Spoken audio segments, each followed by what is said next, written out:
North Carolina versus South Carolina. What did we learn? Let's get into it. And just FYI, this is not like most of my what did we learn videos where I do an in-depth breakdown of the entire game with both teams. This is the only reason I really watched this game is because I wanted to see how Drake Maye and Spencer Rattler were performing in this game. So this is primarily just a quarterback evaluation. So getting straight into it, week one, we have two of the best quarterbacks in all of college football in Drake Maye and Spencer Rattler going up against each other head to head in the Duke Mayo Classic. Drake Maye is coming into this game as the consensus number 2 quarterback, just right behind Caleb Williams, and Spencer Rattler is coming off a season where towards the back half of the season he really was able to ramp things up, and he's trying to prove that he is still a NFL caliber quarterback. Now jumping straight into it, I want to primarily focus on Drake Maye because he is ranked as the second best quarterback in college football, and I just simply don't see it. Don't get me wrong, the kid has a strong arm, he's slightly mobile, he can move around a little bit, that'll be able to translate over to the NFL.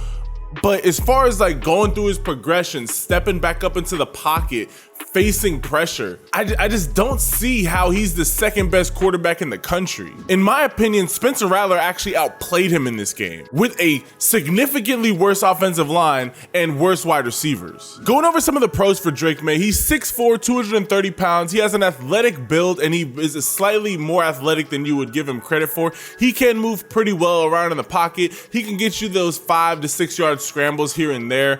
Overall, he's a very athletic kid with a slightly above average arm talent as far as arm strength. He's very accurate over the middle. He throws a very great fastball over the middle. His slants, his ends, all those routes he is hyper accurate with. And honestly, that's kind of where like the good of Drake Maye, at least in my opinion, kind of ends. Don't get me wrong, last year and even in this game, he has those throws where, you know, he's making that deep shot throw and it looks great. But all the deep shots in this game were wide open and he was underthrowing a lot of those guys. He had one throw where it was a walk-in touchdown and he just flat out threw it out off to the sideline. He just threw it out of bounds. It was, I'm like, this is supposed to be the second guy behind Caleb Williams, and Caleb Williams is supposed to be like the guy. So number 2, you should be up there as well. I wasn't seeing that from Drake Maye. Also, because Drake Maye is slightly more athletic, he looks to run. Like, it's funny, he plays like an early Lamar Jackson almost, where it's like, hey, he goes 1 read, 1.5 read, gone. Like, he missed a walk-in touchdown. I want to say it was in the second quarter, simply because his first read wasn't there, and then he just took off. He didn't have pressure in his face. The pocket wasn't collapsing around him. He just didn't like that and just took off. He doesn't go through his progressions very well either. I think there was maybe a couple of plays where he actually went through his entire progression, but even that's not fully true, because the one or two plays where he actually hit his 3rd or 4th target, that 3rd or 4th target just got wide open so quickly that it was impossible for him to miss it, and then he just hit him early. I like Drake Maye as a possible build-up quarterback. I really have him closer to the 4th to 6th best quarterback in this year's class. He's more of a developmental guy. I thought that we all learned our lesson from the last quarterback that came out of North Carolina. Mitch Trubisky had one great year. It wasn't even that great. He had one solid year, and then all of a sudden he was being ranked as the number 1 quarterback. I feel like we're getting some of the same with Drake Maye. Great prospect, okay, solid-ish arm, he can move.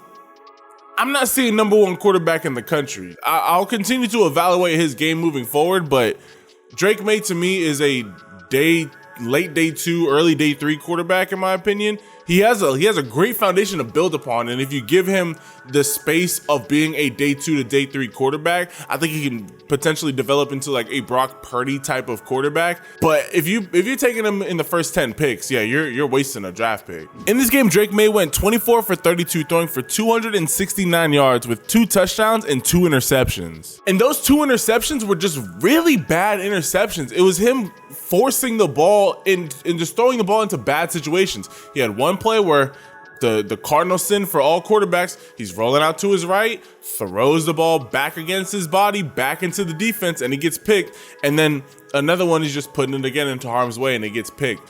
You cannot have those type of plays. Really, the main reason why North Carolina won this game so decisively is because their defense was on fire during this game.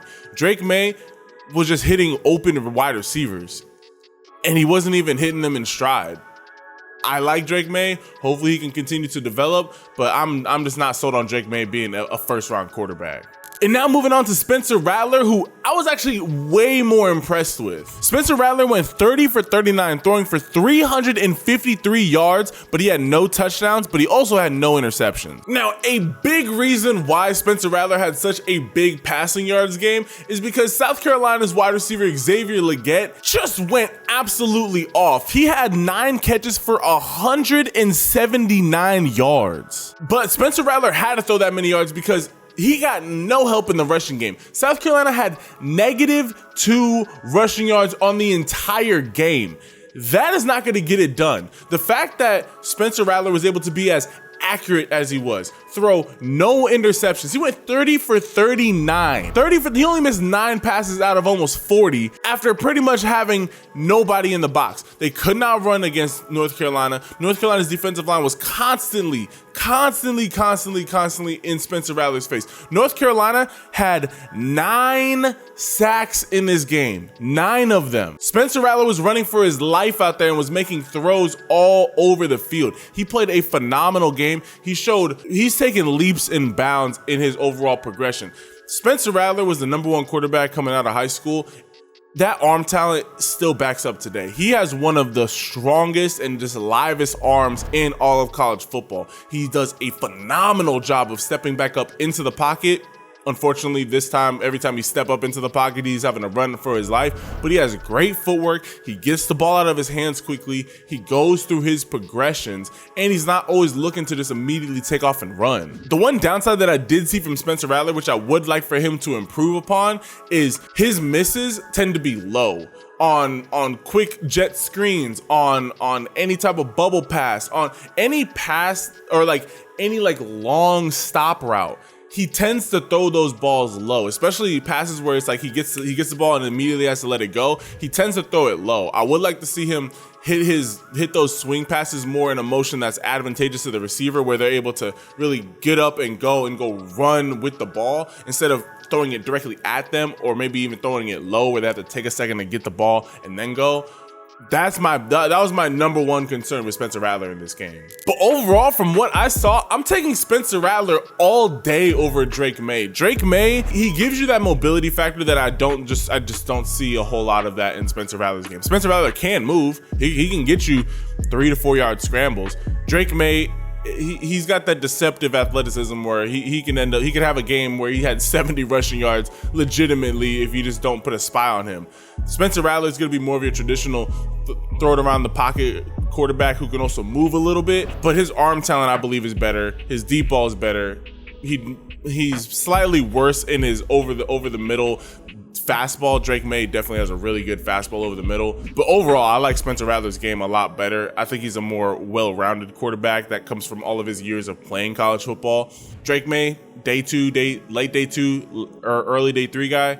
Spencer Rattler to me is a fringe first-round pick, definitely a second-round lock. But I want to hear y'all thoughts on Drake Maye and Spencer Rattler. What did you guys see from last night's game? Did you guys like what you saw? Do you think that I'm tripping and that Drake Maye is clearly the second best quarterback in the country? Do you think that Drake Maye is the #1 quarterback in the country? And how do you guys feel about Spencer Rattler? I know that he has a lot of critics, he has a lot of fans just because of who he is as a player. I feel like he's matured a lot. College football has humbled him, but not in a way where it was like he needed to be humbled. It was like, no, he just realized that he needed to play better. He realized that he wasn't the greatest thing ever, and he's taken that and really developed himself into a very promising quarterback prospect. So I want to hear from y'all. Comment your thoughts down below. Leave this video a like, hit that subscribe button, and turn your notifications. We'll be having more What Did We Learn videos coming out real soon over all of this weekend, over most of these weekends games. I love and appreciate all y'all, and I will catch you guys in the next video. Ciao.